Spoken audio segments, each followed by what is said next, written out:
Pueden sentarse, jóvenes. Muchas gracias. Voy a...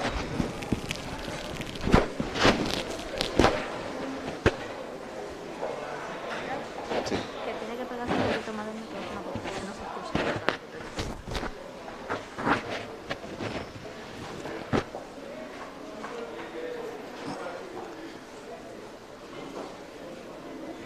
Como todos tienen mascarilla, ¿verdad? El juez, para que puedan escuchar lo que va a decir, hacer más fácil la audición, por eso se está quitando la mascarilla, porque creo que no debo tener tanta mala suerte que salte un coronavirus que violente la mascarilla de ustedes y que venga precisamente donde mí. Aunque, como dicen que a veces, cuando uno está en mala suerte, dice que se cae de espalda y se rompe la boca. Miren, yo les decía, y ojalá que esto sirva para una próxima ocasión, de que el Ministerio Público, cuando tenga casos de esta naturaleza, traiga de manera puntual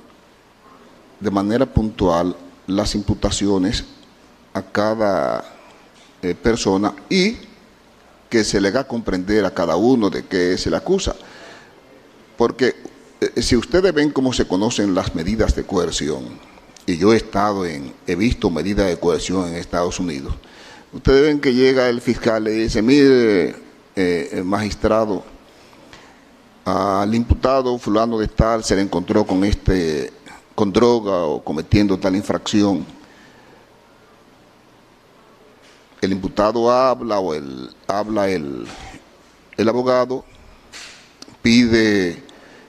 hace su pedimento y el juez decide, porque el juez ahí no tiene capacidad. Yo no tengo ni estoy en condiciones de fajarme a discutir si el Ministerio Público me está mintiendo o no me está mintiendo. Ahora, el Ministerio Público está prevalido de un principio de buena fe. El juez supone que el Ministerio Público actúa en esa dirección. Como cuando un policía me dice: mire, magistrado, le ocupamos un arma de fuego a fulano de tal. El juez no puede decir si eso es mentira o eso es verdad, pero el juez tiene que creer que ese agente de la policía levantó un acta de registro y certifica que le ocupó esa arma de fuego a ese ciudadano. Esa es la verdad que el juez no puede rebatir, porque se la está estableciendo una persona que tiene fe pública para eso. El escenario ya para otro tipo de discusiones no es este.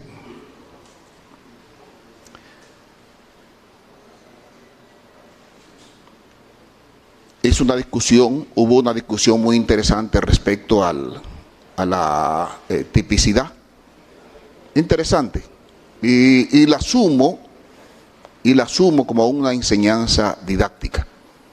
Fíjese, yo voy más lejos. Yo ni siquiera digo que el lavado de activos se tipifique porque haya un delito precedente y que es una infracción autónoma. Sí, yo creo que es autónoma. Pero por desgracia, dentro de sus elementos constitutivos, tiene que tener una infracción primaria. Es autónoma, pero uno de sus elementos constitutivos es que aparezca una infracción previa. Si no apareció esa infracción previa, entonces no se tipifica porque le falta uno de los elementos constitutivos. Así es que yo veo el asunto. Y todas esas discusiones yo las entiendo interesantes. Nosotros duramos aquí, como les decía, ahora tenemos como 27 horas y me ha servido esto, no es que me sienta mal, porque me ha servido porque he podido solidificar más mi relación amistosa con ustedes. Y como les decía, he podido compartir con el doctor Minier, por quien su forma campechana de exponer y de litigar me resulta llamativa. Y no hay discusiones más llamativas que esas discusiones que se dan entre el doctor Minier y la magistrada Jenny Berenice. Yo me pasaría los días escuchándolo discutir, escuchándolo litigar, porque de verdad que Santiago ha dado lumbreras, y eso hay que reconocerlo. Fíjense, en días pasados yo estaba escuchando a Pepe Mujica, una persona con una vocación humana extraordinaria. El que ve esa película de Pepe Mujica, creo que se llama 12 años en una noche, interesantísima. Pepe Mujica llegó a ser presidente de Uruguay y aún sigue en su Volkswagen. Finalmente en estos días se retiró, y él decía, cuando se retiraba, él definía, hacía una comparación entre el amor y el odio. Él decía, el amor y el odio se parecen, son comparables. ¿Por qué? Porque son dos pasiones. Son dos pasiones. El amor y el odio son dos pasiones. El amor construye y el odio destruye. Esa es la diferencia. Son dos pasiones, pero con objetivos distintos. Y al juez tiene que inspirarle el amor cuando juzga.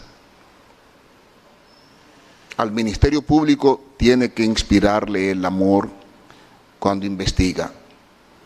Y a la defensa técnica de los imputados tiene que inspirarle el amor cuando postulan por sus defendidos. Es decir, eso es lo que hay aquí. ¿Puede la gente alegrarse de una tragedia? Jamás en la vida. Jamás en la vida debe la gente alegrarse. ¿Por qué? Porque por este momento podemos pasar todos. Recuerdo yo al niño que se reía del anciano, y el anciano le dice: mi hijo, no te rías de mí, porque como tú te ves hoy, me vi yo ayer. Como yo me veo hoy, te verás tú mañana. Entonces, por eso nadie debe sentir alegría por esto. Algunos han querido darle una connotación política al proceso.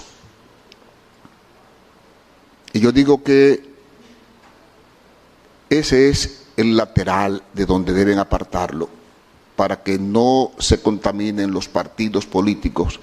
¿Por qué? Porque los partidos políticos son la genuina representación y sustentación de la democracia. Lo que tenemos que luchar es cada vez más por tener partidos políticos fuertes, dirigidos con la finalidad de que cumplan su función social, que es la de servir a la democracia y al país. Sí, no debemos de ninguna manera pretender debilitar a los partidos políticos como fundamento del Estado social y democrático de derecho, porque es el escenario que tenemos para exponer nuestro pensamiento, nuestras ideas y para manifestar lo que queremos. Esto yo lo veo no como un asunto es político. Esto yo lo veo y se lo digo a Alexis Medina, que tengo mucho tiempo que lo conozco,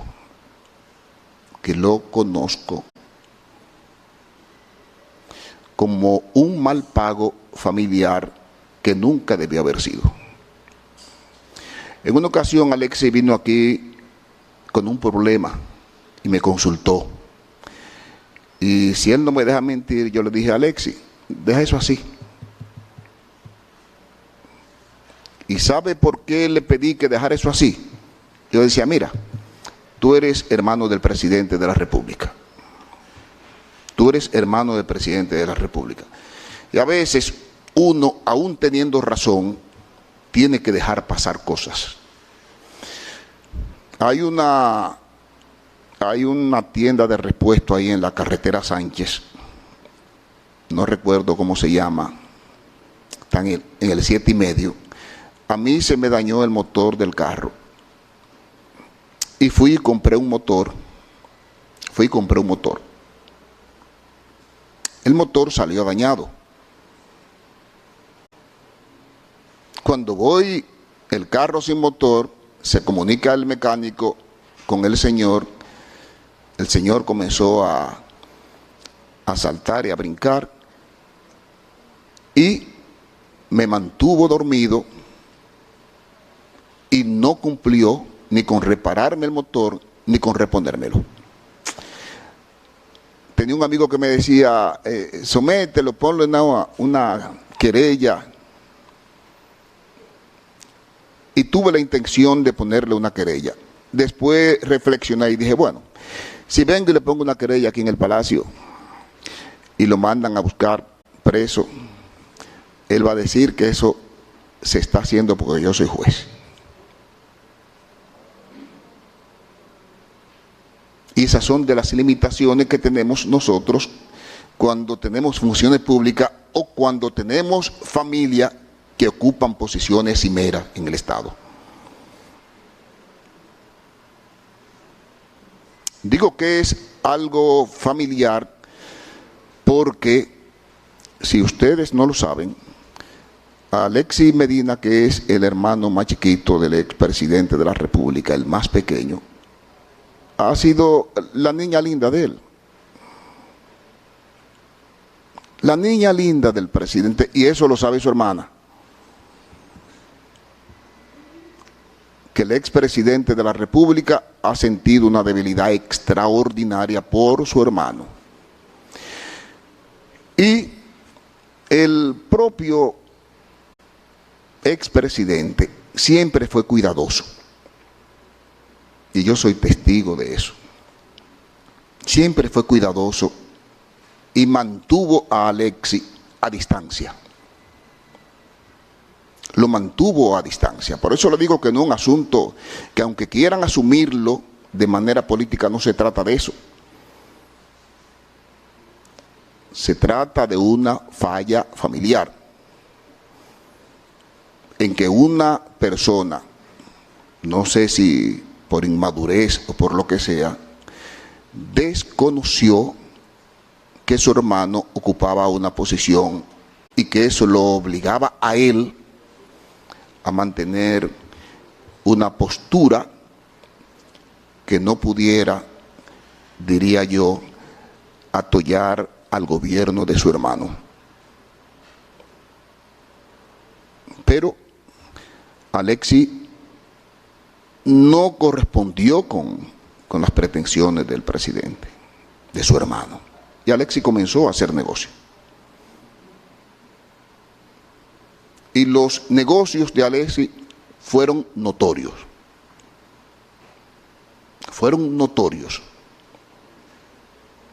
¿Y ustedes creen que solamente es el Ministerio Público que persigue a Alexis?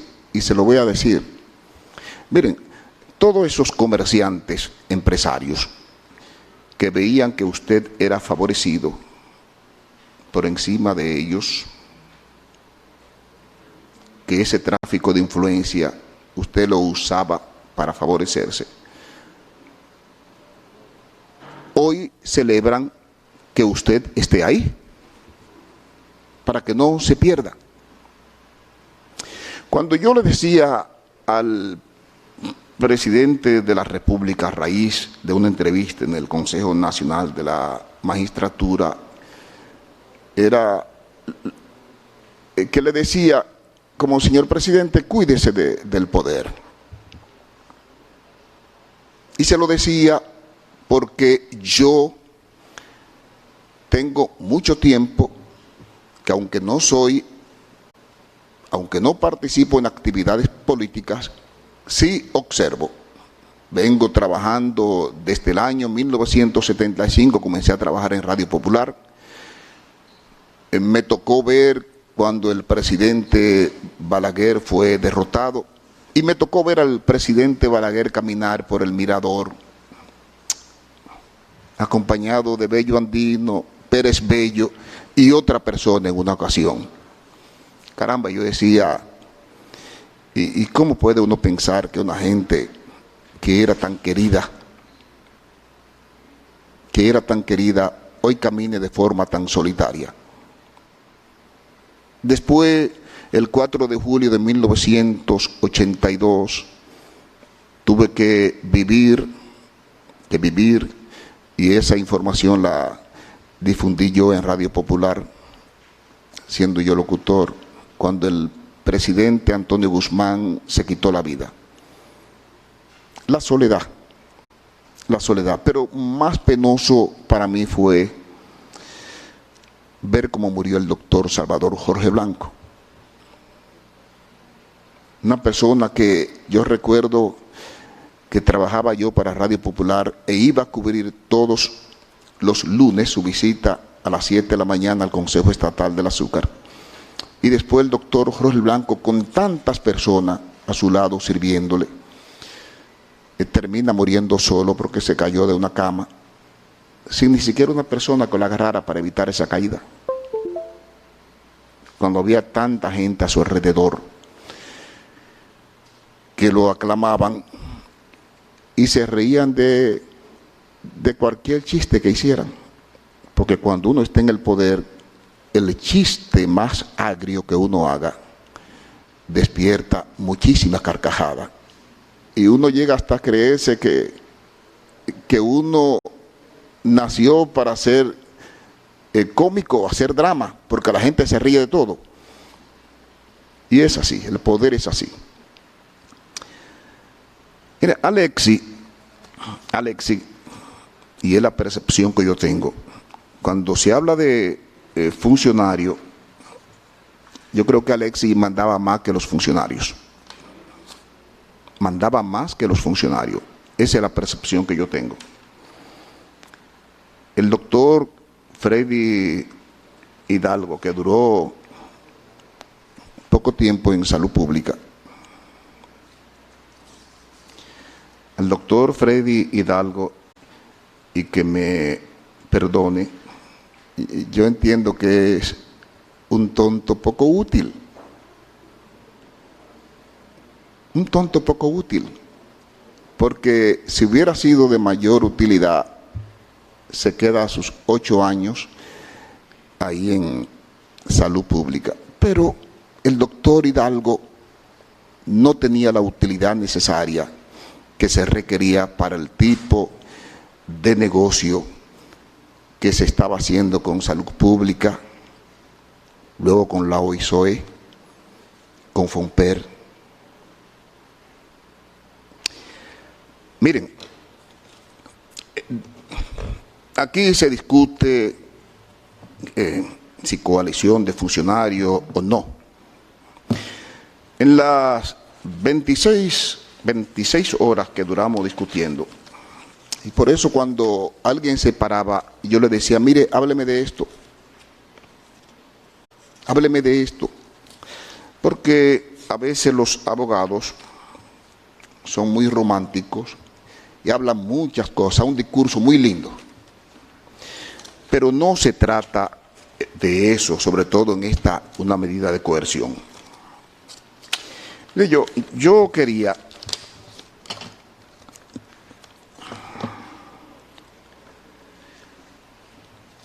aquí dice el Ministerio Público que hasta ahora Hasta ahora yo debo creer eso porque esta es la verdad que yo tengo.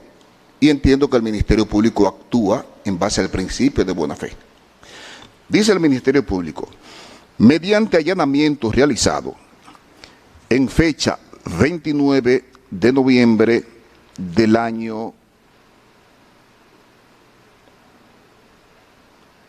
2020, aproximadamente a las 3 antes meridiano, en el apartamento número T3, 29-A, 29º nivel, Torre Malecón Center, ubicado en la avenida George Washington, sector Ciudad Universitaria, Distrito Nacional, lugar donde tiene su domicilio y residencia el imputado Juan Alexis Medina Sánchez, fueron ocupadas evidencias relativas al contrato por el monto total de $1.450.000 conforme autorización del despacho DAC-30 número 00001033 del 7 de noviembre de 2018, suscrita por el director general de la OISOE, coimputado Francisco Pagán Rodríguez, dirigida al coimputado Julián Suriel en calidad de presidente de General Supply Corporation, para ser utilizado presuntamente en el asfaltado de la carretera San Juan Las Matas de Farfán. Para esta transacción se elaboró la factura proforma 2018-58 emitida por General Supply Corporation del 31 de diciembre de 2018, facturado a la Oficina de Ingenieros Supervisores de Obras del Estado, OISOE, por la cantidad de 500.000 galones de cemento asfáltico AC-30. En este allanamiento se ocupó una hoja que se titula Operación AC-30, Cuentas por Pagar, con fecha del 2 de septiembre de 2020, donde se hace constar sobre este producto que la cantidad despachada por nosotros con conduce firmados es de 500.000 galones, pero despachado real por General Supply Corporation son 166.000 galones, reflejándose como diferencia por despachar la cantidad de 333.500 galones, equivalente a un 66% pendiente de entrega, por lo que se trató de una estafa. A mí no me interesa ahí saber si Alexis es funcionario, si cae dentro de la categoría de coalición de funcionarios, porque eso no es tema de este escenario. Ahora, el Ministerio Público me está diciendo aquí lo que pasó. Y si eso pasó así, como dice el Ministerio Público, entonces efectivamente hay una estafa. Y si el director de la OISOE sabía que eso pasó así, entonces yo diría que también él se prestó a esa estafa. Usted podrá llamarle desfalco como usted quiera. Usted podrá llamarle asociación de malhechores como usted quiera. Pero ahí está. No voy a hablarle ni siquiera de otros detalles que da el Ministerio Público cuando les presentaban las facturas, para la compra de los equipos, donde no había especificaciones, es decir, que si usted decía 20 sillas, usted no establecía ahí las características de esa silla. Entonces, como usted no establecía las características de esa silla, usted podía poner ahí el valor que a usted le diera su gana. Tampoco voy a hacer hincapié sobre ese reconocimiento de deuda. Bueno, dice que había emergencia y que el imputado Alexis era tan bueno que se mandaba y suplía de equipos a los hospitales. Bueno, pero ¿quién ha dicho que ese es el procedimiento que establece la ley? Pero ustedes me van a decir a mí que se tratan de faltas administrativas. Eso como que ustedes me digan a mí, mira, he hecho un contrato civil, hemos contratado civilmente, pero yo te dije que este apartamento no tenía hipoteca y después aparece una hipoteca. Exactamente, es un contrato civil. Bueno, pero hay un dolo ahí, hay un dolo. Entonces, la propia manifestación del manejo de la ley es tratar de convertir la legalidad como principio, entonces, para caer en ilegalidades. Entonces, el hecho de que la ley de contrataciones públicas no contenga sanciones penales, que contenga sanciones administrativas, eso no quiere decir que el manejo de esa, ampararme en esa ley para yo estafar, para yo maniobrar, no quiere decir que no tenga una consecuencia penal. Le estoy mencionando eso para que ustedes sepan por qué el juez, solamente con esto que está aquí, desde un principio, tiene los fundamentos para imponerle al imputado una medida de coerción. Una medida de coerción. ¿Qué resulta? El ingeniero Aquiles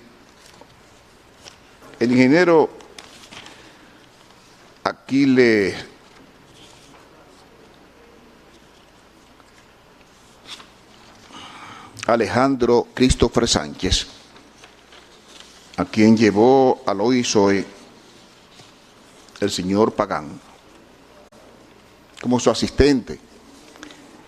Y yo entiendo, porque uno, cuando llega a un cargo, uno trata de buscar el concurso y cooperación de la gente que son amigas de uno y que uno entiende que tienen valores y que tienen conocimientos. Fíjense lo que me dice el ingeniero Aquiles, que tenía la función de fiscalizar. Él dice que en los equipamientos de los hospitales, él no tenía que ver con que se cubicaban pagos de equipos sin haberse llevado los equipos a los hospitales. Y de eso hay informes periciales del Ministerio Público que tiene en el proceso de investigación la capacidad para valerse de esos peritos y fundamentar su investigación. El Ministerio Público dice que hizo una auditoría en esos hospitales y esos equipos que decía que habían llevado no era cierto, que faltaban muchos equipos y que después trataron de llevar los equipos.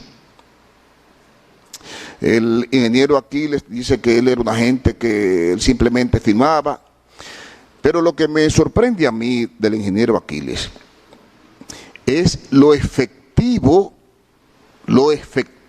y contundente que fue el ingeniero Aquiles cuando me dice todo lo que le ahorró al Estado Dominicano fiscalizando el Hospital del Cáncer o fiscalizando otras obras de Santiago de los Caballeros atribuida a una conocida empresa.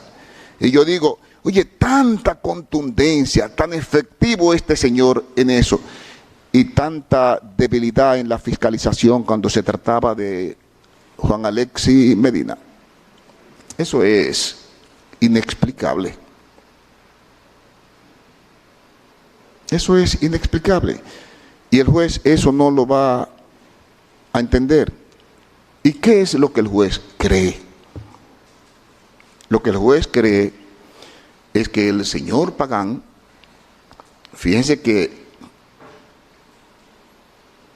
hasta consignación de presupuestos específicos,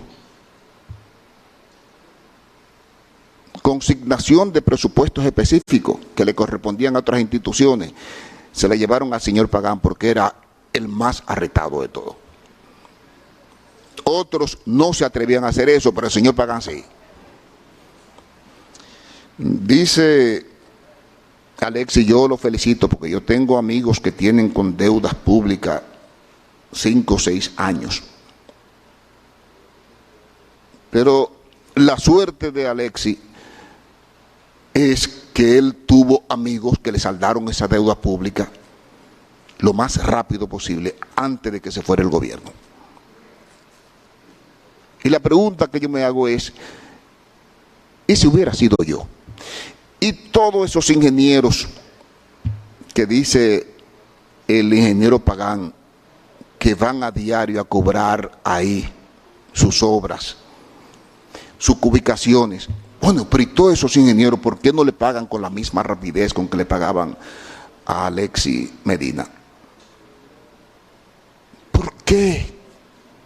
¿Por qué tanta diferencia? Bueno, porque lógicamente se asociaron. El juez entiende que se asociaron con propósitos ilícitos y esos propósitos ilícitos han llevado al Ministerio Público a esta investigación que tendrá que completar y que se inicia para estafar al Estado. De eso se trata. Ahora, ¿qué resulta con relación a mí? Me da pena el caso de Julián Esteban Suriel, que fíjese, Julián, miren, en el caso suyo, si me preguntaran qué pasó con usted, yo diría, mire, Julián es una persona que hacía negocio, trató de hacer negocio con Alexis, no le resultó y se fue. Eso yo creo. Ahora, ¿cuál es el problema suyo? ¿Qué diablo buscaba usted con ese fusil en ese apartamento? ¿Qué buscaba usted con armas de fuego en ese apartamento? ¿Por qué, si eso no era suyo? ¿Por qué? Porque nadie puede autorizarle a usted tener un fusil porque usted no es militar. Bueno, es que hasta para salir a la calle a un militar, siendo militar, tienen que entregarle fusil. Ahora, ¿qué busca usted con un fusil guardado? Y lógicamente eso es lo que yo estoy ponderando con respecto a usted. Porque si me dijeran respecto a los negocios suyos con Alexis, yo diría no. Él trató de negociar con Alexis, pero Alexis, que es muy hábil en los negocios, no cuajaron. No cuajaron. Como tampoco cuajó el señor Domingo Antonio Santiago Muñoz. Ese fue a hacer negocio, como todo comerciante, claro, con el hermano del presidente de la República. Tampoco cuajó y se fue. Entonces, a veces hablan de que el señor Alexis lo buscaban para venderle mercancía al gobierno. Bueno, pero ¿a quién va a buscar Mayén para venderle, sino al hermano del presidente que tiene acceso y tiene influencia en todos los estamentos? ¿A quién va a buscar el que tiene 1 millón de mascarillas? Sino al hermano del presidente que tiene acceso e influencia en todos los estamentos. Le puede vender a la policía, a todos los hospitales. Entonces, la gente, por eso le salía la mercancía más cara al Estado. Porque si yo tengo 1 millón de mascarillas, si yo pudiera vendérselo directamente al Estado podría vendérselo más barato. Pero si tengo que buscar a Alexis para que se lo venda él al Estado, entonces ya le estoy cobrando al Estado, más Alexis le está cobrando al Estado entonces las cosas le salían más caras.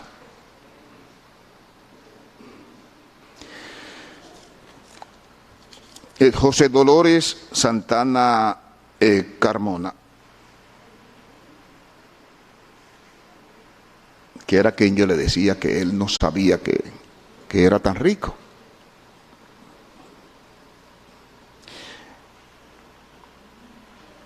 Una persona que no es profesional, pero inteligente. Tuvo la oportunidad de encontrarse con el presidente, con el hermano del presidente, y lógicamente que él le sirvió, él le prestaba su nombre, firmaba cheque, aparecía con acciones de 50% en compañías multimillonarias, pero a resumida cuenta, quizás lo ponemos con la cabeza para abajo y los pies para arriba y lo sacudimos y posiblemente no bote un centavo del bolsillo, porque ganaba un sueldo.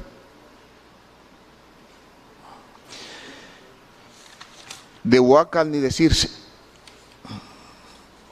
Huácar vivía de aquel lado, que posiblemente cuando fueron a apresarlo lo encontraron sentado en una mecedora.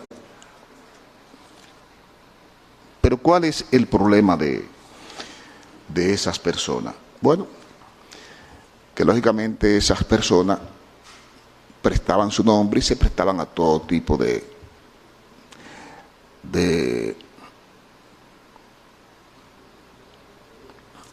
complicidad para complacer al señor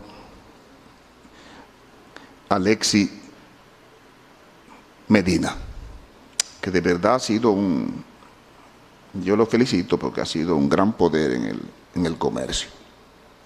Yo quisiera saber si Alexis tendría tanta suerte ahora como la tuvo antes.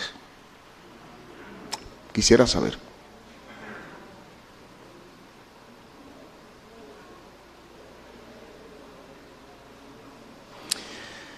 Bien, mire, aquí está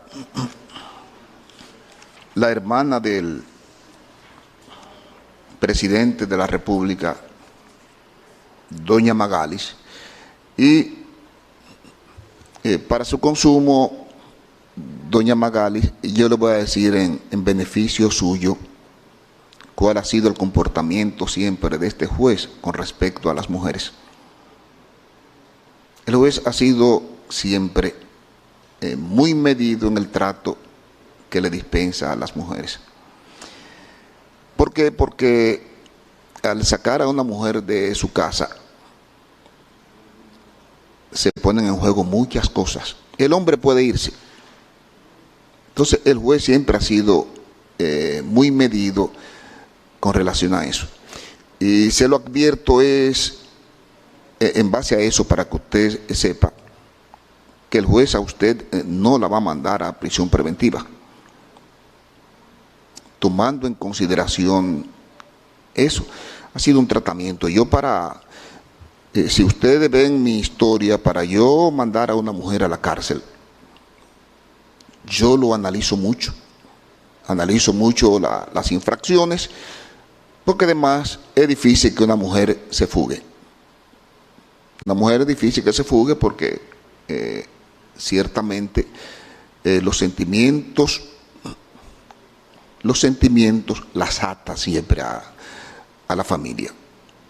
Para que usted sepa eso. Ahora, ¿qué quiero yo decirle a usted, doña Magalis? Y usted sabe que usted, mire, existía un comité de compra en Fromper. Existía en Fromper un comité de compra. Claro, ese comité de compra, ¿a quién llamaba cuando había concurso? A las empresas de Alexis. ¿Y por qué lo hacían? Bueno, porque usted y el señor Fernando Rosa, que eran los responsables de eso, manejaban ese comité. ¿Y quién le va a decir que no al jefe o a la hermana del presidente de la República? Decirle que no. Bueno, el señor Hermosén, que fue nombrado por ayuda de una de las hermanas del presidente. Fíjese que se negó a certificar, a dar las certificaciones de unas remodelaciones de unos hospitales, y él dice que a los 13 días lo quitaron, porque esa es la consecuencia, lo quitaron. Pero otra cosa, doña Magalis, usted sabía que su hermana estaba ahí. Su hermana estaba ahí.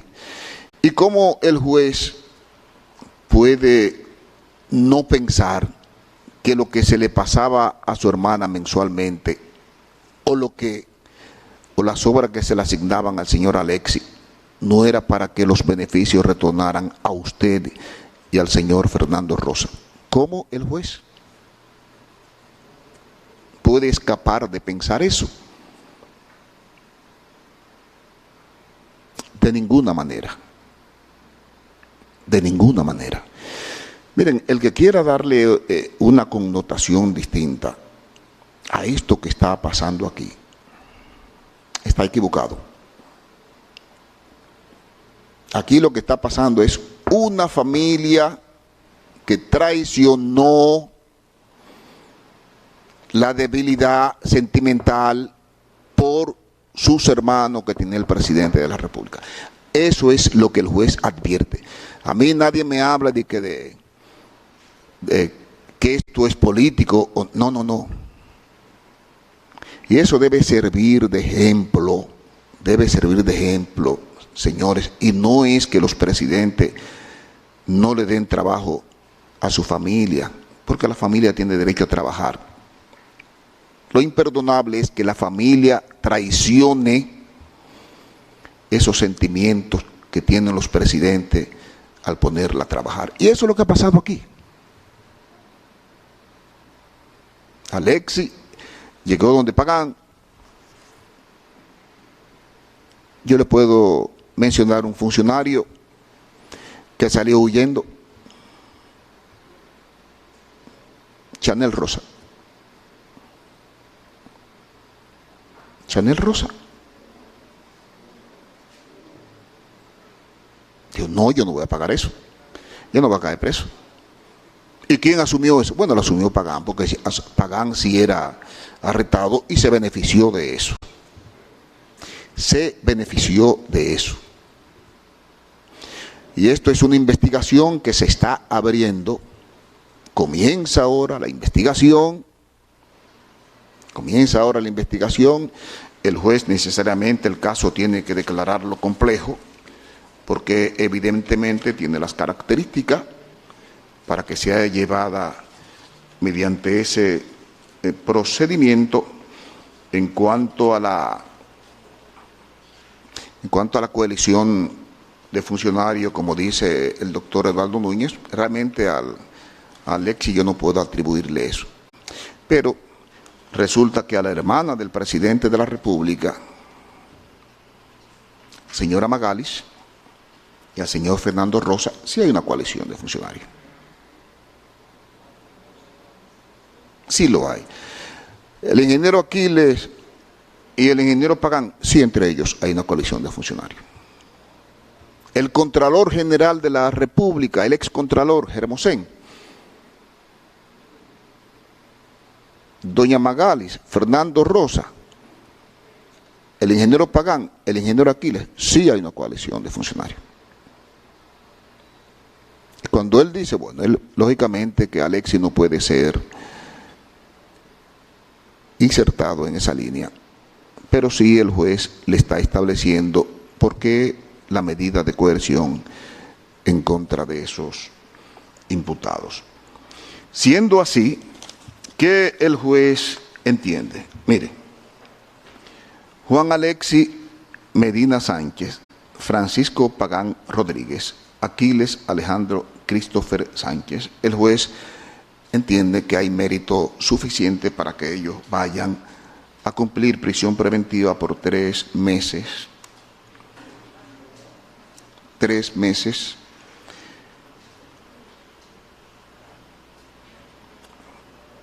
ordenando su revisión para el 1 de marzo del año 2021, disponiendo que sea el tercer juzgado de la instrucción que tenga a su cargo el control de la fase preparatoria y ordenando a la vez que los imputados cumplan esta medida en el CCR San Cristobalense, tal y como era solicitado el Ministerio Público, que es una cárcel del nuevo modelo penitenciario. Con respecto a Julián Esteban Suriel Santos, José Dolores Santana, Carmona Huacal Bernabel Méndez Pineda, el juez también está ordenando prisión preventiva. La prisión preventiva de Julián Esteban, el juez la fundamenta en esa posesión ilegal de un fusil y 2 armas de fuego. José Dolores Santana, Carmona Huaca Bernabé Méndez Pineda, el juez está dictando en su contra la prisión preventiva porque permanecer ellos en la calle evidentemente que puede contribuirse a que los imputados distraigan prueba o pudieran generar algún tipo de intimidación en su contra a fin de que no lleguen a cualquier tipo de salida alterna, si así lo entendieran las partes. Va a cumplir 3 meses, el 1 de marzo también será la revisión obligatoria, irán al tercer juzgado de la instrucción como control de la fase preparatoria y la medida la cumplirán en la cárcel modelo de San Pedro de Macorís. Contra Fernando Rosa, el juez también está dictando 3 meses de prisión preventiva. Irá a la cárcel CCR San Cristobalense. El 1 de marzo, el tercer juzgado de la instrucción le conocerá medida de coerción, la revisión de la medida de coerción. Con relación a la señora Carmen Magalis Medina Sánchez y los señores Lorenzo Wilfredo Hidalgo Núñez, el juez entiende que debe colocársele a ambos un localizador electrónico y someterse a la vigilancia presencial dispuesta por las autoridades correspondientes. Digo la vigilancia porque si hubiera algún tipo de controversia con la compañía de los brazaletes, entonces el Ministerio Público podrá usar esa vigilancia. Si no hay problema, entonces el Ministerio Público podrá prescindir de esa vigilancia y solamente dejarle su brazalete electrónico. Esa medida ya la cumplirá por 3 meses de arresto domiciliario, tendrá impedimento de salida del país y deberá pagar una garantía económica de 10 millones de pesos mediante contrato. Igual medida cautelar el juez está dictaminando, está imponiéndole al doctor Freddy Hidalgo, deberá pagar 10 millones de pesos mediante contrato, se le impondrá un localizador electrónico y una vigilancia presencial. Sí, en el transcurso, la controversia que hay respecto a la empresa colocadora de los brazaletes, se resolviera entonces la vigilancia presencial, vuelvo y reitero, se dejaría sin efecto. Con respecto al imputado Rafael Antonio Germosén, que es el ex Contralor General de la República, el juez le está ordenando la colocación de un brazalete electrónico y una vigilancia presencial, reiterándole la misma decisión de que si en el transcurso se resuelve la controversia entre la compañía que coloca los brazaletes y la Procuraduría, entonces se retiraría la vigilancia. Tiene impedimento de salida del país y tiene arresto domiciliario el excontralor general de la República. Con relación al señor Domingo Antonio Santiago Muñoz, el juez entiende propicio pura y simplemente ordenar su puesta en libertad mediante la presentación periódica por ante el procurador fiscal adjunto que tiene a cargo la presente investigación. ¿Qué ha considerado el juez? Bueno, el juez ha examinado los documentos preparados por la defensa técnica de dicho imputado, ha podido corroborar, ha entendido coherente la versión del imputado Alexis Medina con la versión que él nos da, y por eso ha tomado esta decisión. La decisión estriba: si hubiera habido la posibilidad de ponerlo en libertad bajo la promesa de presentarse a todos los actos del proceso, el juez hubiera ordenado su libertad pura y simple. Pero ya eso no existe. Si el juez entiende que hay algún viso que genere una investigación, tiene que imponerle una medida cautelar, aún sea sencilla, para atarlo al proceso.